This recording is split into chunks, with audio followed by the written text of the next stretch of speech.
नमस्कार, मैं हूं अंजर आफाक और आप देख रहे हैं सदाए हिंद। जी हां दोस्तों, जैसे ही अखिलेश यादव ने उत्तर प्रदेश से चुनाव लड़ने का ऐलान कर दिया और साथ ही जो पत्रकार अखिलेश यादव को खुलेआम चुनाव लड़ने की चुनौती दे रहे थे, कह रहे थे कि अगर योगी आदित्यनाथ चुनाव लड़ सकते हैं तो अखिलेश यादव क्यों नहीं।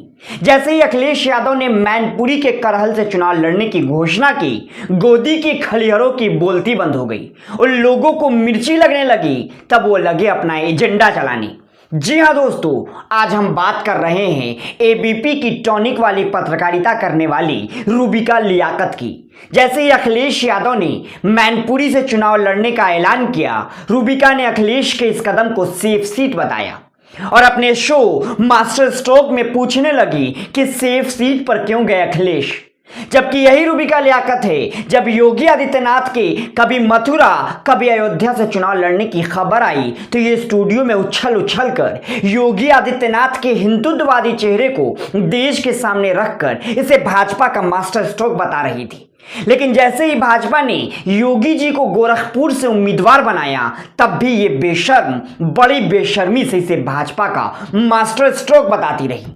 एबीपी न्यूज वालों ने उस समय एक सर्वे किया था जिसमें उसने पूछा था कि योगी अयोध्या से लड़ेंगे तो क्या बीजेपी को फायदा होगा। इस सवाल के जवाब में 56% लोगों ने कहा था कि हाँ, इसका फायदा होगा। 31% लोगों ने कहा था नहीं, जबकि पता नहीं कहने वालों की संख्या 13% थी। लेकिन जैसे ही भाजपा ने योगी को गोरखपुर से उम्मीदवार बनाया, तब एबीपी की मुहतरमा रोमाना फिर एक और फर्जी सर्वे लेकर प्रकट हो गई और उसमें वही सवाल पूछ बैठी जो उसने अयोध्या वाले सवाल में पूछा था। एबीपी ने अपने सर्वे में पूछा कि क्या योगी के गोरखपुर से चुनाव लड़ने से पूर्वांचल में भाजपा को फायदा मिलेगा। इसके जवाब में 64% लोगों ने हाँ में जवाब दिया, जबकि नहीं में जवाब देने वालों की संख्या 21% थी।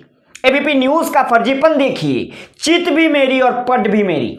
एक तो ये सर्वे के नाम पर घर बैठकर खुद से नंबर फिट कर देते हैं और नंबर भी ऐसा कि वह भाजपा के समर्थन में 50% से कम भी ना हो। हम ये पूरे दावे के साथ कह सकते हैं कि आप देश भर में घूम घूम कर सर्वे कर लीजिए, लेकिन आपको एक भी ऐसा आदमी नहीं मिलेगा जो ये कहे कि हाँ, न्यूज चैनल वाले हमारे पास आए थे, उसने हमसे अपने सर्वे का सवाल पूछा था। दावे के साथ कहता हूं, एक भी आदमी पूरे देश में नहीं मिलेगा, क्योंकि सच्चाई ये है कि स्टूडियो में बैठकर ओपिनियन पोल के नाम पर ये लोग बस भाजपा के लिए माहौल बनाते हैं। जी हां दोस्तों, यह हकीकत सिर्फ एक चैनल की नहीं है, बल्कि सारे चैनलों के सर्वे ऐसे ही फर्जी होते हैं। ये तो एबीपी न्यूज का दूसरा चेहरा है, लेकिन सवाल तो रूबिका के उस सवाल पर है कि सेफ सीट पर क्यों लौटते अखिलेश। दरअसल रूबिका जैसी एंकर की आदत पिछले 7 सालों में सिर्फ विपक्ष से सवाल पूछने की बन गई है। जब उसके सामने मोदी जी होते हैं तो वो पूछती है, मोदी जी आप कौन सा टॉनिक लेते हैं कि आप थकते नहीं हैं। लेकिन जब वही उसके सामने विपक्ष का कोई नेता होता है तो उसकी बाछें खिल जाती है। नोटों के गड्डी से दबी उसकी पत्रकारिता उफान मारने लगती है। जैसे आज रूबिका लियाकत खुलेआम अखिलेश यादव से पूछ रही है कि अखिलेश बबुआ, आप मैनपुरी की सेफ सीट से क्यों चुनाव लड़ रहे हैं। क्या आपको दूसरी जगह से चुनाव लड़ने में डर लगता है कि आप चुनाव हार जाएंगे। लेकिन रूबिका लियाकत की इतनी हैसियत नहीं है कि वह यही सवाल योगी आदित्यनाथ से पूछ सके कि हे महाराज, आप गोरखपुर की सेफ सीट से चुनाव क्यों लड़ रहे हैं। योगी जी, क्यों आप उस सीट से चुनाव लड़ रहे हैं जो भाजपा का गढ़ है। योगी जी, क्यों आप उस सीट से चुनाव लड़ रहे हैं जिस पर लगभग 1988 से भाजपा का कब्जा है।